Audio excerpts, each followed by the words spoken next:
ರಾಮಚಂದ್ರ, ಈ ನಿನ್ನ ಕನಸಿನ ವಿಚಾರವನ್ನು ಸೀತಾದೇವಿಗೆ ಹೇಳಲಿಲ್ಲವಷ್ಟೇ? ಇಲ್ಲ ಗುರುದೇವ, ಅವಳು ಅದನ್ನು ಕೇಳಿ ಭಯಗೊಳ್ಳುವಳೆಂದು ಅದನ್ನು ಹೇಳಲಿಲ್ಲ. ನೀನು ಹೇಳದಿದ್ದರೆ ಒಳ್ಳೆಯದಾಯಿತು. ಅವಳಿಗೆ ತಿಳಿಯದಂತೆ ಈ ಅಶುಭದ ನಿವಾರಣೆಯಾಗಬೇಕು. ಅದಕ್ಕೆ ಏನು ಮಾಡಬೇಕೆಂದು ನೀವು ದಯಮಾಡಿ ತಿಳಿಸಬೇಕು ಗುರುದೇವ. ಈ ಅಶುಭ ನಿವಾರಣೆಗೆ ನಾನು ಒಂದು ಶಾಂತಿ ಹೋಮವನ್ನು ಮಾಡುತ್ತೇನೆ. ದಯಮಾಡಿ ನೀವು ಹಾಗೆ ಮಾಡಿ ಗುರುದೇವ. ಸದ್ಯದಲ್ಲಿ ನನ್ನ ಸೀತೆಗೆ ಅಶುಭವಾಗದಿದ್ದರಾಯ್ತು. ಅಮಾತ್ಯ ಸುಮಂತ್ರರೇ. ಅಪ್ಪಣೆ ಮಹಾಪ್ರಭು. ಗುರುದೇವರು ಕೈಗೊಳ್ಳುವ ಶಾಂತಿ ಹೋಮಕ್ಕೆ ಅಗತ್ಯವಾದ ಎಲ್ಲ ವ್ಯವಸ್ಥೆಗಳನ್ನು ಮಾಡಿ.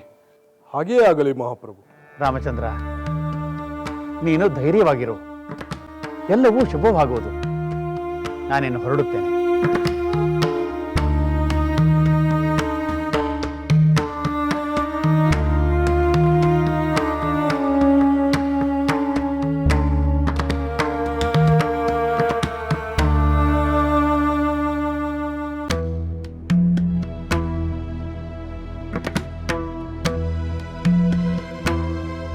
ಅಲ್ಲ ನಾರದರೆ, ವೈಕುಂಠಪತಿಯಾದ ಶ್ರೀಮನ್ನಾರಾಯಣನು ಭೂಲೋಕದಲ್ಲಿ ಅವತರಿಸಿದ ಮಾತ್ರಕ್ಕೆ ತನ್ನ ನಿಜ ಸ್ವರೂಪವನ್ನು ಮರೆತಂತೆ ವರ್ತಿಸುವುದೇ?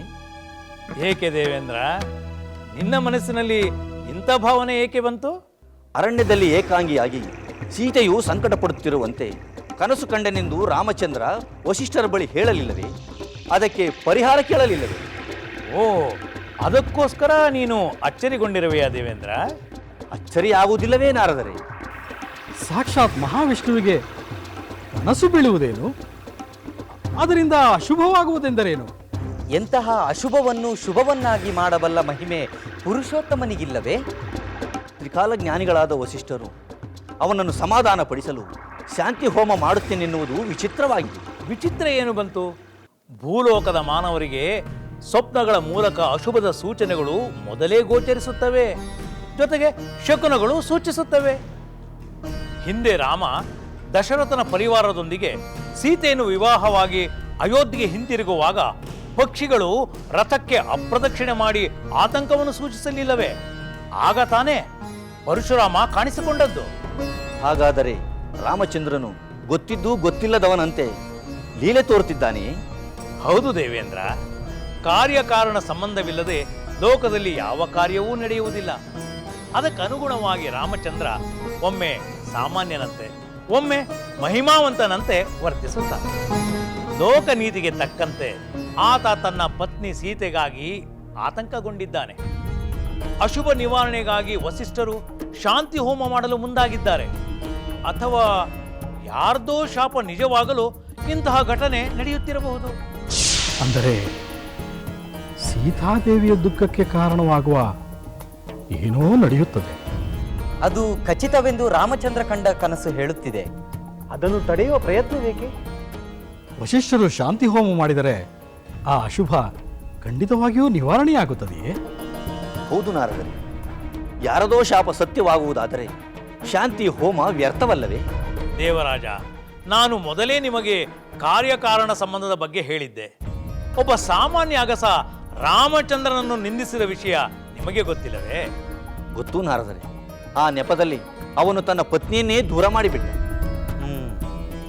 ಅದು ಕಠಿಣವಾದ ನಿರ್ಧಾರವೆಂದು ನಮಗೂ ಅನಿಸಿತು.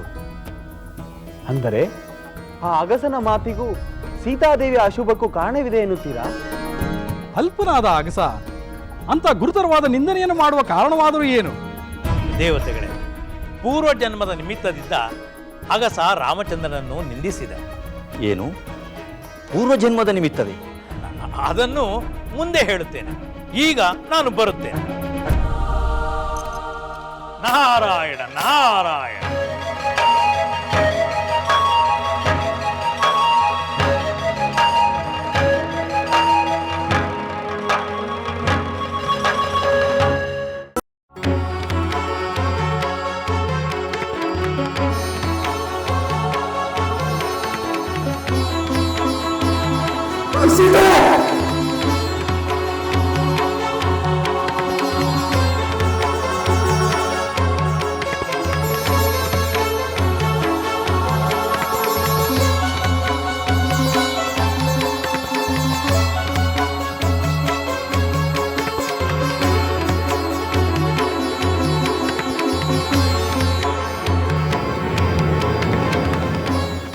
ಸೀತೆ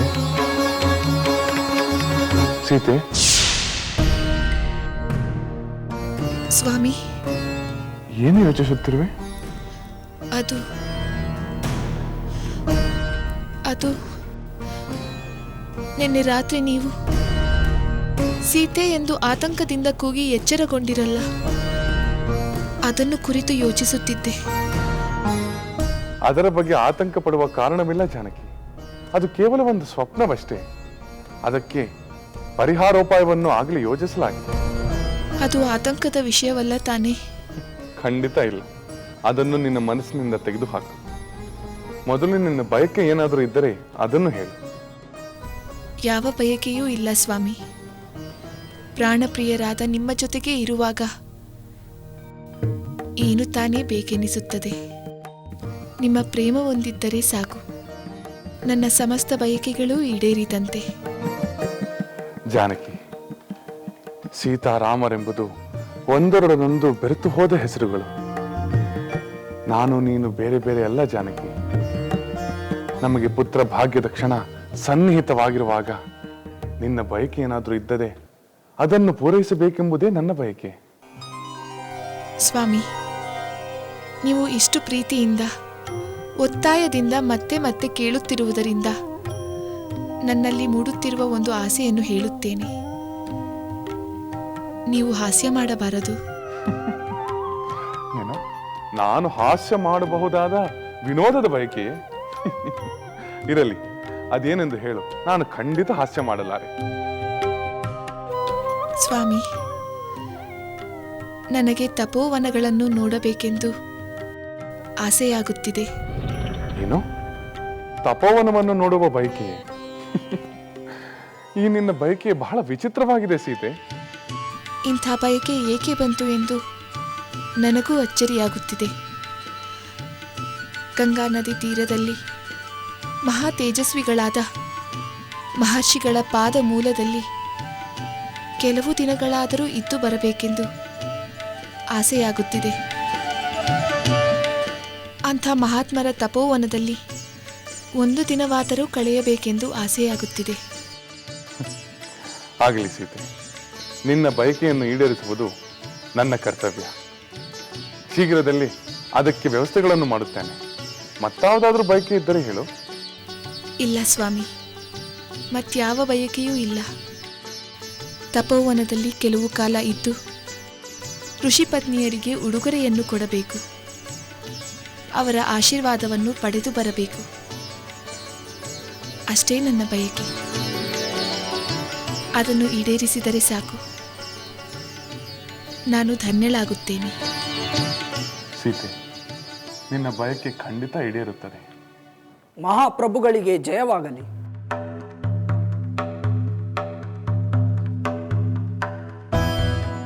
ಒಂದು ಸಂದೇಶವನ್ನು ತಂದಿದ್ದೇನೆ ಪ್ರಭು. ಅದೇನೆಂದು ಹೇಳು. ಗುಪ್ತಚಾರರು ತಮ್ಮ ಸಂದರ್ಶನಕ್ಕಾಗಿ ಕಾಯುತ್ತಿದ್ದಾರೆ.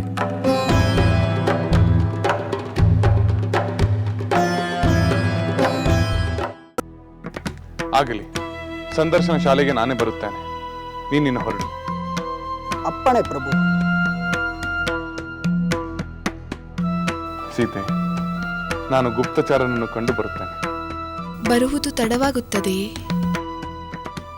ಆಗಬಹುದು. ಗುಪ್ತಚಾರರು ತಂದಿರುವ ವಿಷಯಗಳನ್ನು ಸಾವಧಾನವಾಗಿ ಕೇಳಬೇಕು. ಅದಕ್ಕೆ ತಕ್ಕ ಪರಿಹಾರವನ್ನು ಆಲೋಚಿಸಬೇಕು. ಏಕೆ? ಅಲ್ಲಿಯವರೆಗೂ ನೀನು ಒಬ್ಬಳೇ ಇರಬೇಕೆಂದು ಆಲೋಚಿಸುತ್ತಿರುವೆಯಾ?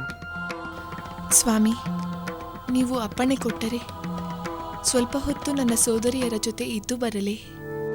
ಹಾಗೆ ಮಾಡು. ಒಂಟಿಯಾಗಿರುವುದರ ಬದಲು ಅದೇ ಒಳ್ಳೆಯದು. ನಾನು ಬರುತ್ತೇನೆ ಸೀತೆ. ಸ್ವಾಮಿ,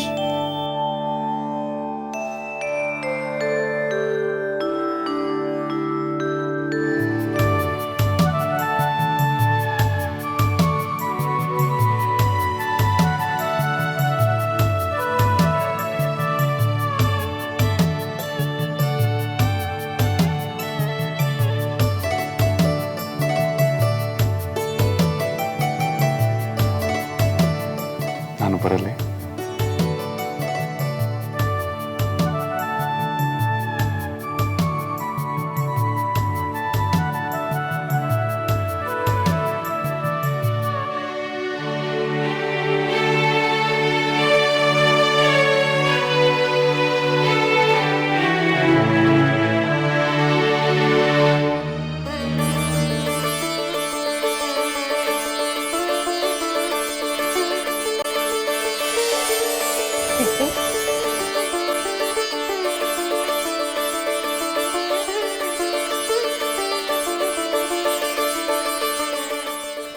ಸೋದರಿಯರೇ, ನಮ್ಮ ಸೀತೆ ನಮ್ಮನ್ನು ಇಷ್ಟೊಂದು ಕಡೆಗಣಿಸುವಳೆಂದು ನಾವು ಅಂದುಕೊಂಡಿರಲಿಲ್ಲ.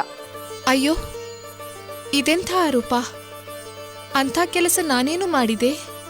ಎಷ್ಟು ಕಾಲವಾಯಿತು, ಇನ್ನು ಕೆಲವೇ ದಿನಗಳಲ್ಲಿ ನೀನು ತಾಯಿಯಾಗುತ್ತಿರುವೆ.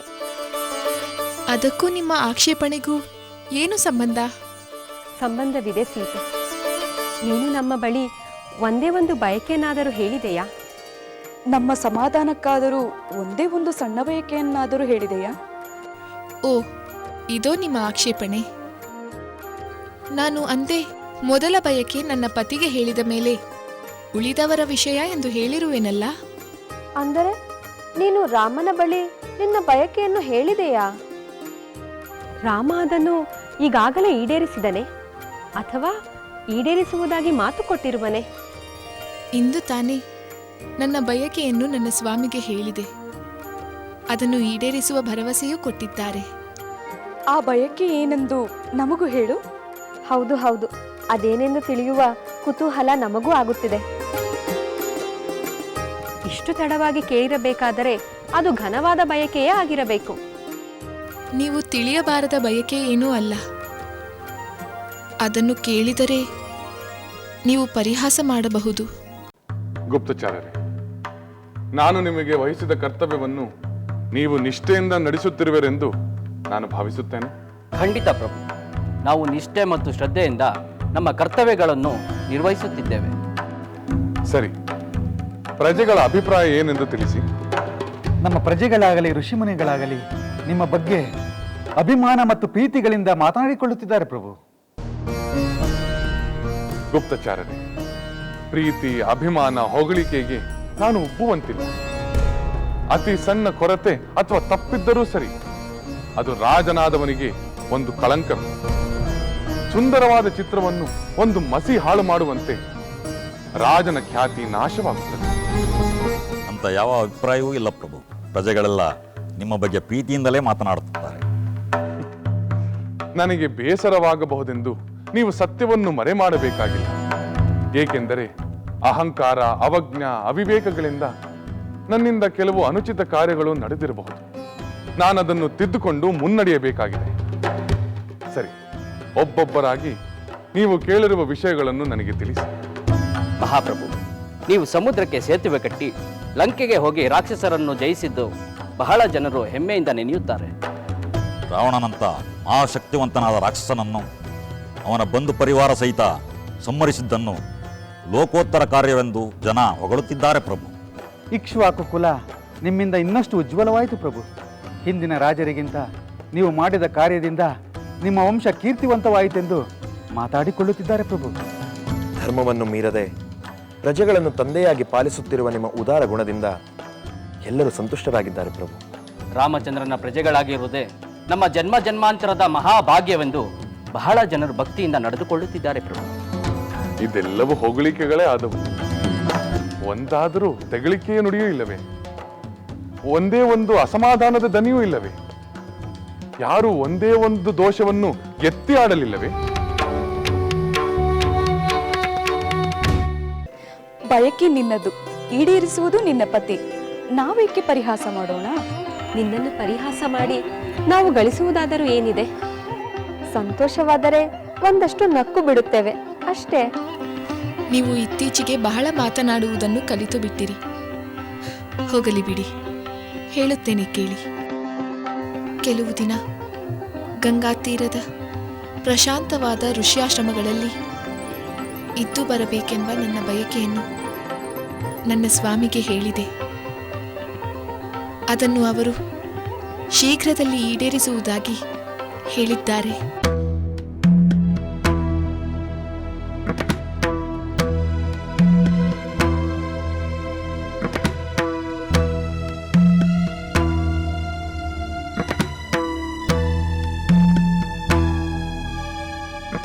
ಏಕೆ ಎಲ್ಲರೂ ಸುಮ್ಮನಾದಿರಿ? ಎಂಥ ವಿಚಿತ್ರ ಬಯಕೆ ಎಂದು ನಗು ಬರುತ್ತಿದೆಯೇ? ಇದರಲ್ಲಿ ನಗುವುದಾದರೂ ಏನಿದೆ? ಋಷಿಗಳ ಪುಣ್ಯಾಶ್ರಮದ ಸಂದರ್ಶನ ಒಳ್ಳೆಯದೇ ಅಲ್ಲವೇ? ಮುಂದೆ ಹುಟ್ಟಲಿರುವ ನಿನ್ನ ಮಗುವಿಗೆ ಋಷಿಗಳ ಆಶೀರ್ವಾದ ದೊರೆಯುತ್ತದೆ. ಅದರಿಂದ ಮುಂದೆ ನಿನ್ನ ಪುತ್ರ ಮಹಾಧರ್ಮಾತ್ಮನಾಗಿ ಕೀರ್ತಿಶಾಲಿಯಾಗುತ್ತಾನೆ. ಸದ್ಯ ನೀವು ಹಾಸ್ಯ ಮಾಡದೆ ಮೆಚ್ಚಿದಿರಲ್ಲ, ಅದೇ ನನಗೆ ಸಮಾಧಾನ. ಆದರೆ ಈ ಸ್ಥಿತಿಯಲ್ಲಿ ನಿನಗೆ ತೊಂದರೆಯಾಗುವುದಿಲ್ಲವೇ ಎಂದು ನಮಗೆ ಯೋಚನೆ ಬರುತ್ತಿದೆ. ನಾವು ನಿನ್ನ ಜೊತೆಗೆ ಬರುತ್ತೇವೆ. ಒಬ್ಬಳೇ ಹೋಗಿ ಪ್ರಶಾಂತವಾಗಿ ಇದ್ದು ಬರಬೇಕೆಂದು ಅವಳ ಆಸೆ. ನಾವು ಜೊತೆಯಲ್ಲಿ ಹೋದರೆ ಶಾಂತಿ ಎಂಬುದು ಬರೀ ಭ್ರಾಂತಿ. ಚಿಂತಿಸಬೇಡಿ ಸೋದರಿಯರೇ, ಹೆಚ್ಚು ಕಾಲ ಅಲ್ಲಿರುವುದಿಲ್ಲ. ಒಂದೆರಡು ದಿನ ಇದ್ದು ಬೇಗನೆ ಬಂದು ಬಿಡುತ್ತೇನೆ.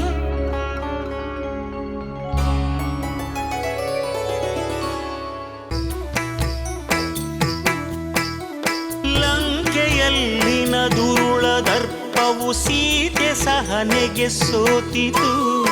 ಅಂಕೆ ಇರದ ಅಸುರ ಕುಲವು ರಾಮ ಬಾಣಕ್ಕೆ ಅಡಗಿತು. ದೂರವಿರಲಿ ಸನಿಹವಿರಲಿ ರಾಮ ಹೃದಯ ನಿವಾಸಿನಿ. ಯುಗವು ಯುಗವು ಸಾಗಲಿ ಅಕಳಂಕ ಪ್ರೇಮ ಪ್ರಬೋಧಿನಿ. ಅಮರ ಗಾಧೆ ಧರಣಿ ಜಾತೆ ಸಾಧ್ವೆ ಸೀತೆ ಸುಚರಿತೆ. ಸಹನ ಶಕ್ತಿ ಪತಿಯ ಭಕ್ತಿ ಲೋಕಮಾನ್ಯ ವಂದಿತೆ.